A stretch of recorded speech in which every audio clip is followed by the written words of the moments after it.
अस्सलाम वालेकुम एवरीवन। तो हम स्टार्ट करने लगे हैं हमारे इस चैप्टर का आखिरी portion which is about wounds, और इसी में से क्वेश्चंस जरा ज्यादा आते हैं।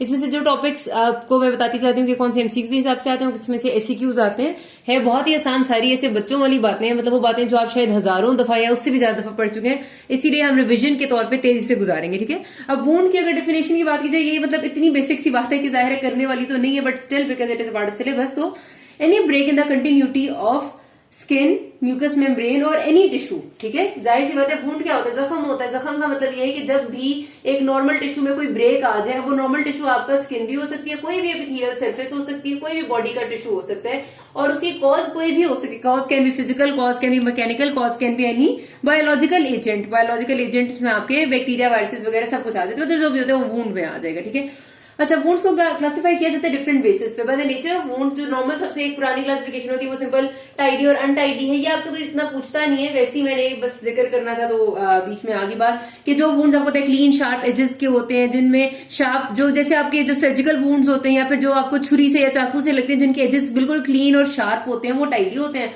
और जो टेढ़े मेढ़े से खराब से होते हैं वो अनटाइडी होते हैं।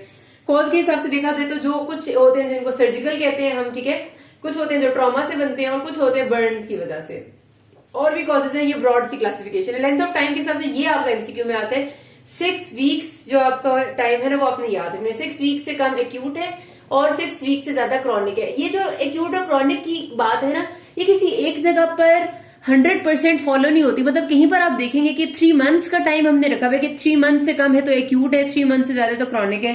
कहीं पर आपको 2 वीक्स का टाइम मिलेगा, 2 वीक्स से कम एक्यूट है, 2 वीक्स से ज्यादा क्रॉनिक है। यहाँ पर 6 वीक्स है, तो ये चीजों के हिसाब से ना वेरी कर रही होती है। इस वजह से ये नहीं हो सकता कि मैं आपको हार्ड एंड फास्ट किसी एक जगह पर ही बता दूं कि ये एक्यूट और ये क्रॉनिक। बस इतना याद रखना, वुंड्स के हिसाब से 6 वीक्स है। मोड ऑफ इंजरी में आपको पता है कि जब हमें खराशें लगती हैं, जिनको एब्रेजन कहते हैं, एक ये हो जाती हैं। खराशों के बारे में याद रखना, इसमें एमसीक्यू आता है कि मोड ऑफ इंजरी जब एब्रेजन होगा तो किस तरह से इंजरी हुई होती है। तो याद रखना कि जब भी आपकी एब्रेजन होती है ना, टेंजेंट टू द सरफेस आपकी रगड़ लगती है। ठीक है, खराश कैसे लगती है, जब हमारी किसी चीज से रगड़ लगती है। वो रगड़ लगने वाली चीज, सपोज मैं करती हूँ कि ये एक सर्कल है, और सर्कल से अगर मैं एक लाइन यूं करके ड्रॉ करूंगी तो ये सर्कल को टच करके आगे जा रही है, रगड़ खा के जा रही है। ठीक है, मतलब एक ये एरो है, ये यूं सर्कल को टच करके जा रहा है। इसका मतलब है कि this arrow is tangent to the circle. अगर आपको मैथ्स थोड़ी बहुत याद हो तो टेंजेंट की डेफिनेशन ये थी कि अगर ये सर्कल है और ये एरो टच करके इसको गुजर के जाएगा तो हम कहते हैं कि ये एरो टेंजेंट है सर्कल के साथ। यही सर्कल आप समझ ले मेरा हाथ है। ठीक है, ये मैंने हाथ रखा हुआ था मोड़ के इस तरह से। ठीक है, और हाथ मेरा लगा है, मैं सड़क पे गिरी हूं और जो सड़क थी वो खुरदरी थी, मतलब रोड खुरदरी थी, उसके साथ मेरा हाथ लगा है। ठीक है, वो हाथ जब लगेगा तो जाहिर इस तरह से रगड़ लगेगी मेरे हाथ को। तो ये जो टेंजेंशियल जब आपको लगती है ना, वो लगता है टेंजेंशियल इंजरी होती है, उसके रिजल्ट में एब्रेजन बनती है। ये आपका एमसीक्यू आता होता है। ठीक है, आपने याद रखना है। उसके बाद जो आपकी होती है ब्रूजेस, जिनको नील कहते हैं, ये हमेशा ब्लंट ट्रॉमा के रिजल्ट में बनती है, जिसमें स्किन आपकी ठीक रहती है, अंदर की तरफ जो आपकी सुपरफिशियल कैपिलरीज है उनमें से ब्लीडिंग की वजह से नील पड़ जाता है। ठीक है, ज्यादा होगा तो ब्लड कलेक्ट हो जाएगा, हिमाटोमा बन जाएगा। उसके बाद अल्सरेशन। अल्सरेशन तो defect in the epithelial surface के बाकायदा तौर पे आपका एक गड़ा सा बनेगा तो उसे अल्सर कहेंगे।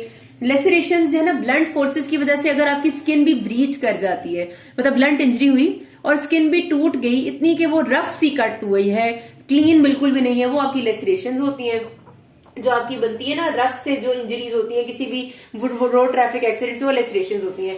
जो इंसाइज्ड वुंड्स होते हैं आपके, इंसाइज्ड में आ जाते हैं क्लीन एजेस वुंड, यानी कि जो आपकी छुरी से, चाकू से, या फिर जो सर्जिकल वुंड्स होते हैं। पंक्चर वुंड्स कोई चीज डायरेक्ट जाके ऐसे करके अंदर लगेगी, यूं सीधी, ठीक है, नोकीली चीज वो पंक्चर कर देगी, वो पंक्चर वुंड्स है। और डीग्लविंग इंजरीज होती है कि जब स्किन ऊपर से उतर जाती है ना, फेशिया से अलग हो जाती है, उसको डीग्लविंग इंजरीज कहते हैं, जो बहुत खास हालात में कभी कभार होती है। क्रश इंजरीज जो जाहिर सी बात है आपके एक्सीडेंट्स में होंगी। तो बाहर इसमें से एब्रेशन वाली बात आपने याद रखनी है। जैसे वुंड हीलिंग के फेजेस, ये बहुत ज्यादा एमसीक्यू में आते हैं, कभी कभार एससीक्यू में भी आते हैं। याद रखने हमेशा कि ये फेज क्या है, इसमें थोड़ा सा क्या हो रहा है और कितने टाइम के लिए। सबसे पहले होता है जब वुंड हील होता है तो जाहिर सी बात है उसमें इन्फ्लेमेशन होगी उस जगह पे, वही उस वुंड को हील करेगी। तो जो पहला फेज है वो इन्फ्लेमेटरी फेज। तो जो इन्फ्लेमेटरी फेज होता है, आपको पता है कि इन्फ्लेमेशन ही ज़्यादा शुरू में होती है, ये आपका तकरीबन शुरू के 2 से 5 दिन रहता है और इसमें सारा का सारा जो कह सकते हैं कि फाइब्रोब्लास्ट और जो आपके कोएगुलेशन फैक्टर्स हैं, साइटोकाइंस हैं, प्लेटलेट्स हैं, वो सारे के सारे आए हुए होते हैं। वहां पर एक इनिशियल क्लॉट बना रहे होते हैं, फिब्रिन का एक क्लॉट वहां पर बन जाता है। ये आपको सारी पता है, वो जो पुरानी इन्फ्लेमेशन में मैंने बात पढ़ी थी ना कि जब भी जख्म होता है तो वहां पर सारी साइटोकाइंस और सब चीजें आती है। वहां पर एक इनिशियली फिब्रिन का क्लॉट बनाती है। अभी यहाँ पर कोलेजन का कोई रोल नहीं आता है इतनी जल्दी सिर्फ और सिर्फ प्लेटलेट्स वगैरह आके वहां प्लेटलेट प्लग सबसे पहले बनाते हैं, फिर फिब्रिन का एक मेशवर्क बना के वहां क्लॉट बनाते हैं ताकि वो जगह थोड़ी सी सील हो। दूसरा फेज होता है आपका प्रोलिफरेटिव फेज। प्रोलिफरेटिव फेज फिर आपका चलता है तकरीबन 2 डेज से लेकर ये वीक्स तक जाएगा, 3 वीक्स तक, ठीक है। 2 डेज से या फिर 5 डेज से आप कर ले, मतलब 5th डे से 3 वीक्स तक जो प्रोलिफरेटिव फेज है। अब इस फेज में बेसिकली जो आपका प्रोसेस चलता है वो ये कि ये आप जो जगह पे पहले तो फिब्रिन क्लॉट था, इस जगह को अब आपने नए तौर पर एपिथेलाइज करना है, ठीक है। यहाँ पर आपकी नई ब्लड वेसल्स ने बनना है, यहाँ पर अपने कोलेजन ने डिपॉजिट होना है। तो ये सारा प्रोसेस जो है ना वो कंटिन्यू होता है। यहाँ पर आपका एंजियोजेनेसिस का प्रोसेस हो रहा होगा, जो डेड टिश्यू है वो यहाँ से निकल रहा होगा आहिस्ता आहिस्ता से और नई एपिथेलियल सरफेस बनने की तैयारी में होगी। इसमें सारी प्रोलिफरेशन चल रही है। मैचुरेशनल फेज में अब प्रोलिफरेशन हो चुकी है, अब वो चीजें मेच्योर होंगी। पहले प्रोलिफरेटिव फेज में जो वहां पर उन्होंने कोलेजन का टिश्यू एक सारा का सारा बनाया था, वहां पर जो नई ब्लड वेसल्स बनाई वो सारी इस फेज में मेच्योर होती हैं और आहिस्ता आहिस्ता करके स्कार कॉन्ट्रैक्ट करता जाता है। उसके अंदर से एडिमा वगैरह सारा चला जाता है, उसके अंदर से पानी चला जाता है और फिर वो बिल्कुल जगह मेच्योर हो जाती है। ये चलता है तकरीबन 3 वीक्स से 2 ईयर्स तक। इसकी आपने नाम और ड्यूरेशन कम से कम याद रखनी है और थोड़ी थोड़ी सी एक्सप्लेनेशन तो खुद भी बंदा लिख ही सकता है, ये आपसे बहुत पूछते हैं।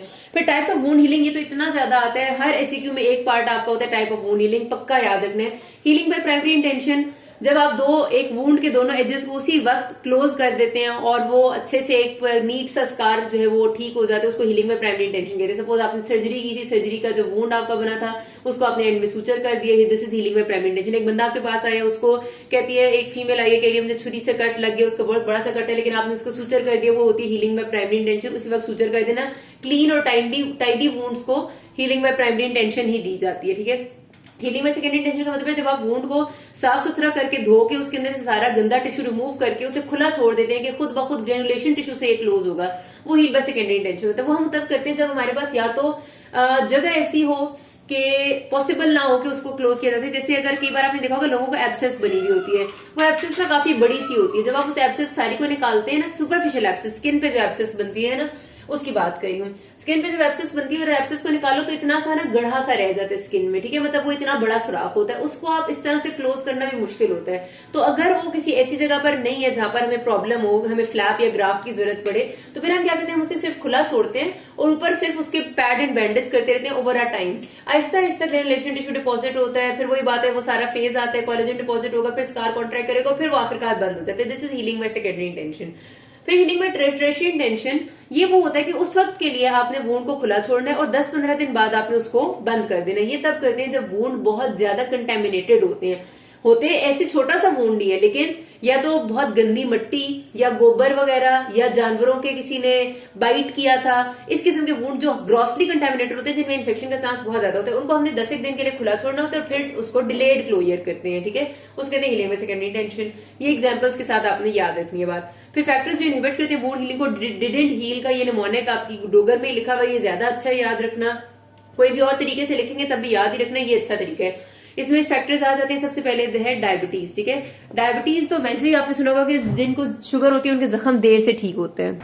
तो डायबिटीज में बेसिकली आपको पता है कि आपके प्रोसेसेस बहुत सारे जो नॉर्मल है बॉडी के वो इम्पेयर हो चुके होते हैं, जिसमें एग्जांपल ये है कि डायबिटीज के पेशेंट्स में जो आपको पता है कि नॉर्मली हमारी बॉडी में व्हाइट सेल्स हैं जो चीजों को इनगल्फ कर लेते हैं, उनको रिमूव कर देते हैं। उसके साथ साथ आपको ये भी पता होगा कि जो इन्फ्लेमेशन का प्रोसेस है वो उसमें कोलेजन डिपोजिशन वगैरह अच्छे से होती है नॉर्मल लोगों में, लेकिन डायबिटीज में ये सारे प्रोसेस इम्पेयर हो चुके होते हैं जिसकी वजह से इनकी वुंड हीलिंग स्लो होती है।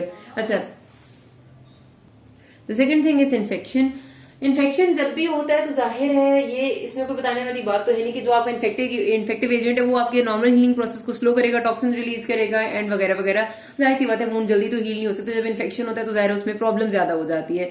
तीसरा डी स्टैंड फॉर ड्रग्स। कुछ ड्रग्स ऐसी होती हैं जो आपके वुंड हीलिंग को स्लो करती हैं, जिसमें खासतौर पर वो जो इम्यूनिटी को सप्रेस करें, जिसमें स्टीरॉइड्स आ जाते हैं और एंटी कैंसर या एंटी मेटाबोलाइट्स आ जाती हैं, ठीक है, ये खास तौर पे आपने याद रखनी है। उसके बाद है N stands for nutritional problems. आपको पता है कि आपको अप्रोप्रिएट बॉडी में न्यूट्रिशन की जरूरत होती है ताकि आपका वुंड अच्छे से हील हो सके। सपोज अब कोलेजन है, कोलेजन के लिए विटामिन होना जरूरी है। अगर आपके vitamin A C he impaired होंगे तो आपका वुंड कैसे हील होगा? तो विटामिन ए सी और जिंक की डेफिशिएंसी खासतौर पे वुंड हीलिंग को इफेक्ट करती है। ये आपका एमसीक्यू आता है, याद रखना, ठीक है, कि vitamin A C and zinc इनको नहीं भूलना फॉर वुंड हीलिंग।